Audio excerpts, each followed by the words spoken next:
안녕하세요. 공인노무사 주말반 민법 담당하고 있는 김중현 강사입니다. 민법 관련돼서만 간단하게 이제 말씀을 드릴게요. 자, 민법은 1차 과목이고, 그리고 필수 과목입니다. 필수 과목.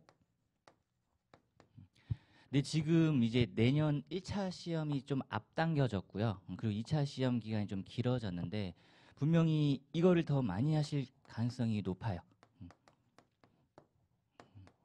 2차 공부 과목, 2차 공부를 할 수 있는 시간대가 많아지기 때문에 1차 민법을 어떻게 들어가냐에 따라 이제 2차 공부가 좀 달라질 건데, 자, 일단 목표를 설정하시는 겁니다.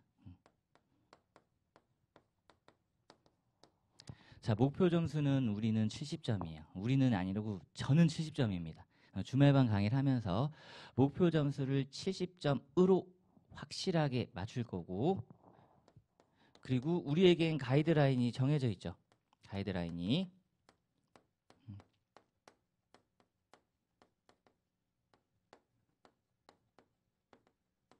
자, 기출문제 최우선으로 일단 정리를 하실 거예요. 기출문제 최우선으로. 그리고 두 번째,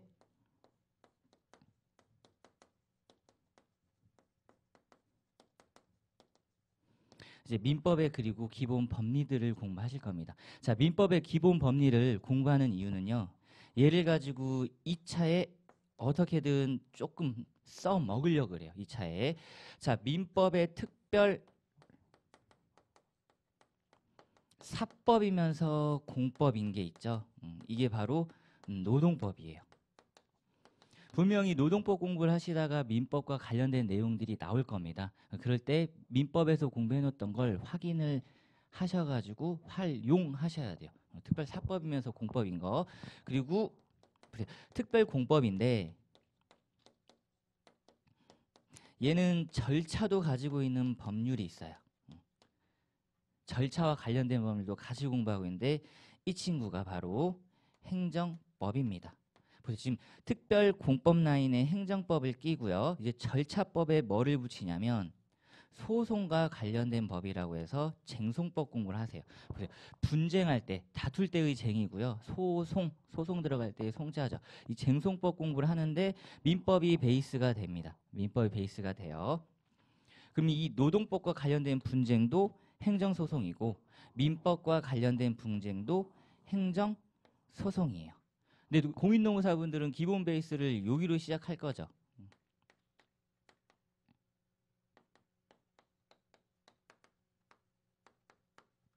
자, 노동관계인 근로계약에서부터 시작을 하실 겁니다. 그럼 궁극적으로 원하는 바는 뭘까요? 금전이겠죠. 임금이라든지 퇴직금이라든지. 그리고 근로계약의 유지겠죠, 유지. 이거는 이제 해고 등의 문제예요.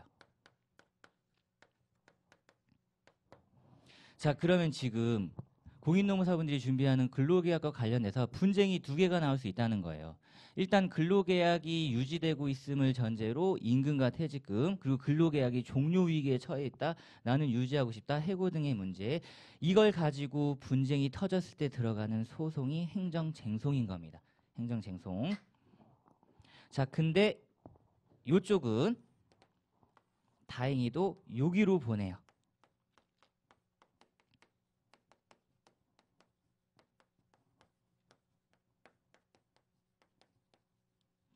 2차 선택 과목이죠. 순수하게 돈에 관한 문제는 민사소송법 쪽으로 보내버리겠다는 거예요. 임금과 관련된 소송, 퇴직금과 관련된 소송. 그래서 2차에서 민사소송법을 준비하시는 분들은 문제가 거의 여기서 다 나옵니다. 임금, 퇴직금 라인에서 거친 다 나오니까 베이스 정도를 잘 알아두시고 우리는 이 모든 걸 공부하기 위해 기본 대전제로 이 녀석을 공부해요. 그러면 지금 이렇게 틀을 봤을 때 생각을 어떻게 하냐에 따라 다른데 나는 1차를 그냥 진짜 단기간에 빨리 붙고 그 사이사이에 2차 공부를 더 진하게 해 두겠다라고 생각하시면 2차는 평일반, 1차는 주말반이 맞아요. 맞아요. 근데 그게 쉽지 않고 또 사회보험법이 지금 버팅기고 있기 때문에 순수하게 수험적으로 우린 접근하는 거죠.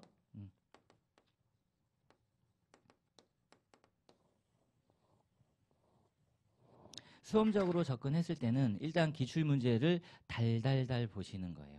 달달달.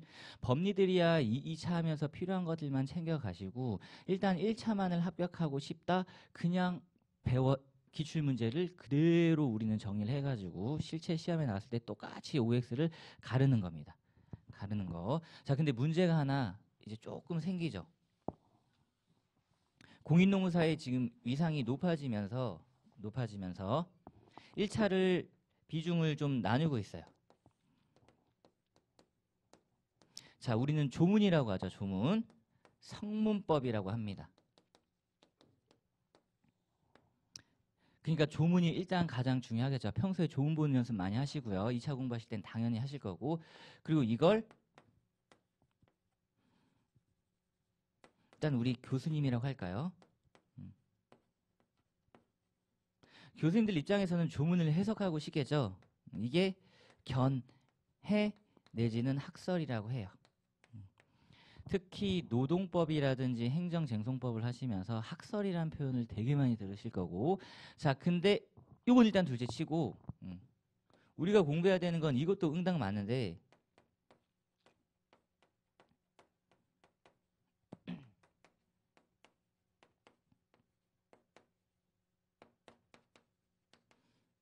누군가는 최종적으로 그 조문을 해석할 거잖아요. 해석한다고 할 때 그걸 두고 판례라고 합니다. 판례. 그럼 1차는 정해져 있죠. 이 친구랑 이 친구가 시험에 나오는 거예요. 조문과 판례가 시험에 나옵니다. 근데 그동안은 조문 배치가 조금 많았어요. 6대 4 내지는 7대 3 정도 비율이었는데 지금 판례가 조금씩 비중을 더 높여가고 있습니다. 비중을 높여가고 있어요. 그 얘기인 즉슨 이제는 일반 조문 법리보다는 판례 구체적인 법리, 즉 구체화 시켜놓은 거잖아요. 이게 구체화 시켜놓은 거고 이게 조문에서 일반화를 시켜놓은 건데 역시 일반화 시켜놓은 조문으로는 모든 법리를 해결할 수 없으니까 판례가 그때그때마다 다른 법리들을 내고 있다는 거예요.